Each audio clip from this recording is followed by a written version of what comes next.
Donc cette petite vidéo à destination des élèves qui n'auraient pu assister au cours d'aujourd'hui. Donc nous sommes dans un cours de 6e et nous avons déjà commencé un cours Habiter le monde rural. Nous poursuivons ce cours, après nous être posé la question lors de la dernière séance, pourquoi certaines régions rurales sont peu peuplées, alors que d'autres sont toujours très peuplées. Donc dans votre cours, sur une nouvelle page, vous avez noté un petit 2, un paysage rural dans les grandes plaines aux États-Unis. Une problématique a été élaborée par Eve, de la classe de 6e 2, comment s'organisent les grandes plaines agricoles des États-Unis. Nous allons donc essayer de comprendre à quoi ressemble un paysage des grandes plaines, un paysage rural des grandes plaines aux États-Unis. Alors il y a quelque chose qu'on mesure assez mal parce que nous sommes en Calédonie, et je le répète une nouvelle fois, mais c'est le gigantisme. Donc on parle ici de surfaces qui sont colossales, qui sont gigantesques. On a du mal à imaginer, à envisager en Nouvelle-Calédonie. La Nouvelle-Calédonie fait 19 000 carrés. Et là, vous avez des surfaces qui font plusieurs millions de kilomètres carrés, perte de vue. Et donc dans cet espace-là, il est primordial pour les agriculteurs de s'organiser. Et cette organisation, elle passe bien évidemment par une très forte mécanisation.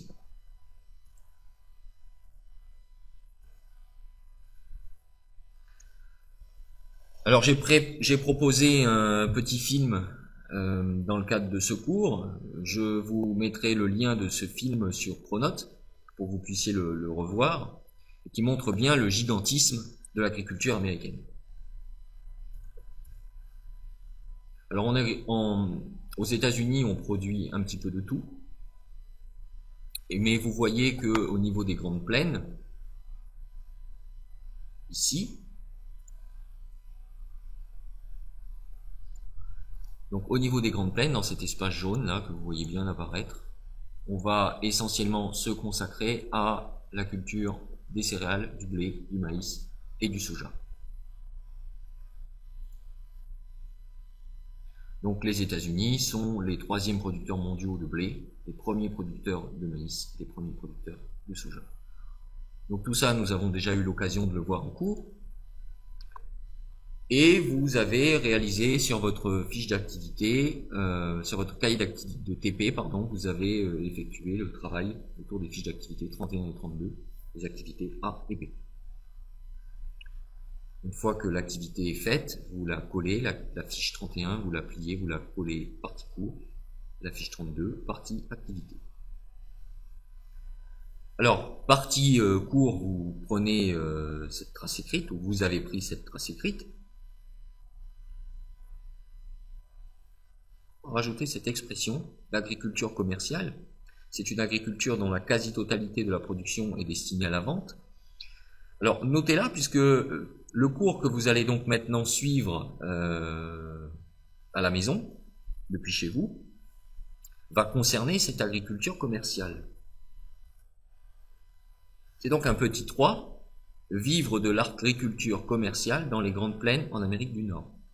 Comment l'agriculture américaine s'insère-t-elle dans la filière agroalimentaire? Alors vous vous souvenez que la filière agroalimentaire, je vous en parlais, et vous l'avez dans votre livre, page 265, c'est le document 5. Je vous disais, avant de quitter le cours, que produire des quantités astronomiques de blé, de maïs, ça n'est pas pour aller les vendre tout simplement au marché.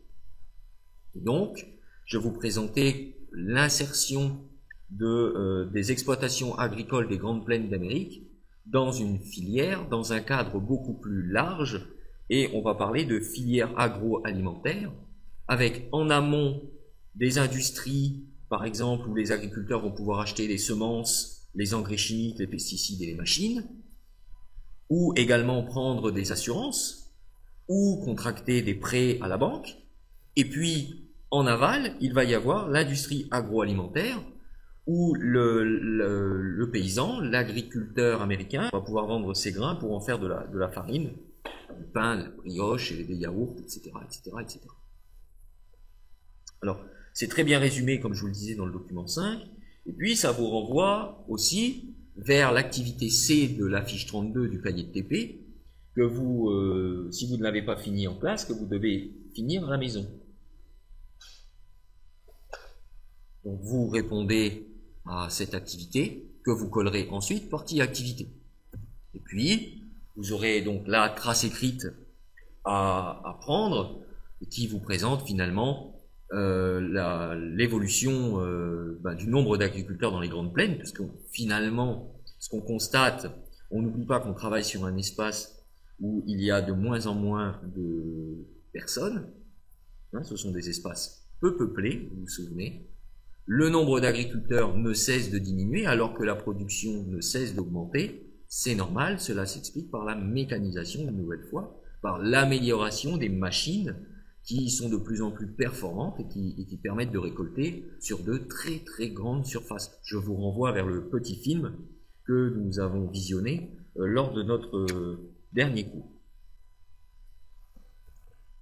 Voilà, alors la fois prochaine, nous travaillerons sur un paysage rural dans les plaines rizicoles en Asie, à la différence des grandes plaines américaines. Nous allons voir là un espace alors très peu mécanisé, mais très densément peuplé.